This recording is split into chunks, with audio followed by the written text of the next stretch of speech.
Dans cette vidéo, on va voir quelques propriétés sur les puissances.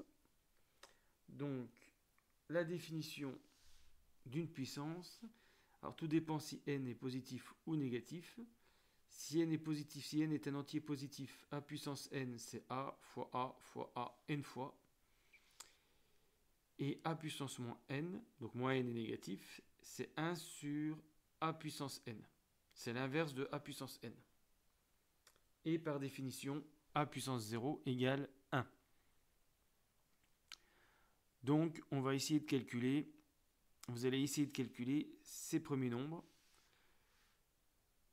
sous forme décimale. Vous les écrivez sous forme décimale. Et je vous donne la solution. Alors, correction, 2 puissance 3. Si j'applique bêtement la définition, c'est 2 fois 2 fois 2, 3 fois. Et donc, ça fait 8. 2 fois 2, 4 fois 2, 8. Ensuite, moins 2 puissance 3, c'est pareil, mais avec moins 2.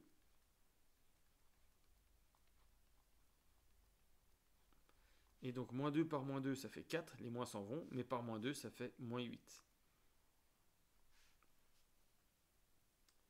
Ensuite, 2 puissance moins 3. Là, le moins 3 est négatif, mais d'après la définition, c'est 1 sur 2 puissance 3. Et donc, ça fait 1 huitième. Donc, faire attention, 2 puissance moins 3, c'est un nombre positif. Alors que moins 2 puissance 3, c'est un nombre négatif. Donc, rien à voir entre moins 2 puissance 3 et 2 puissance moins 3. Alors, qu'est-ce que ça donne avec les puissances de 10 ? 10 au cube, c'est 10 fois 10 fois 10, et donc ça fait 1000. On peut remarquer ici qu'on a 3 zéros.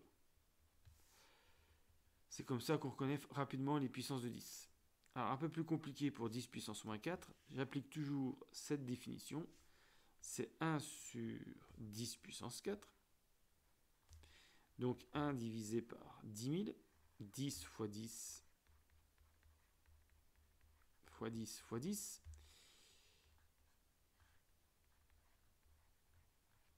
Et donc ça donne 0,0. Ça serait un dixième, le centième, le millième et le 10 millième. Donc là, après la virgule, il n'y a pas 4 zéros, il y en a 3. Mais si on compte le 0 avant la virgule, ça fait 4 zéros aussi. Ou bien le 1 est en quatrième position après la virgule. C'est comme ça qu'on reconnaît rapidement les 10 puissance moins n. Donc 10 puissance n, quand n est positif, c'est un très grand nombre. 10 puissance moins n, c'est un nombre très petit. Alors, on va s'en servir pour la notation scientifique. Qu'est-ce qu'on appelle la notation scientifique ? C'est l'écriture d'un décimal sous la forme a fois 10 puissance p. P, c'est un entier qui peut être positif ou négatif. A, c'est un entier compris entre 1 et 10. Alors, ça peut être égal à 1, mais c'est strictement plus petit que 10. Alors là, c'est dans le cas où le décimal, bien sûr, est positif. S'il est négatif, on met moins a à la place de a. Voilà, je vous laisse essayer d'écrire 8721 et 0,000121 sous la forme a fois 10 puissance p.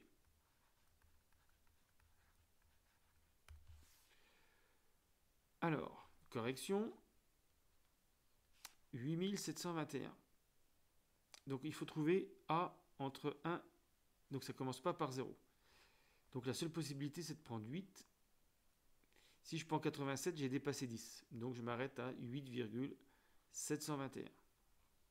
Mais pour obtenir 8721, il faut que je multiplie par 1000.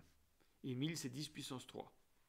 Et donc ça y est, j'ai ma notation scientifique.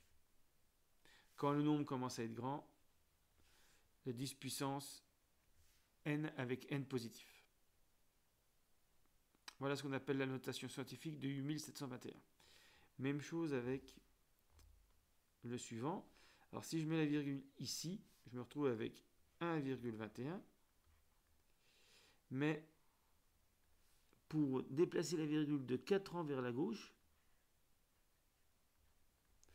il faut diviser par 10 000. 10 puissance 4. Et en fait, on pourrait écrire ça sous la forme 1,21 fois 1 sur 10 puissance 4. Parce que c'est pareil que diviser par 10 000, multiplié par l'inverse. Et donc, ça, par définition, on sait que c'est 10 puissance moins 4. Ça y est, on a de nouveau notre écriture scientifique. Alors, donc, pour les petits nombres, on se retrouve avec des puissances de 10 négatifs. Fin de la vidéo.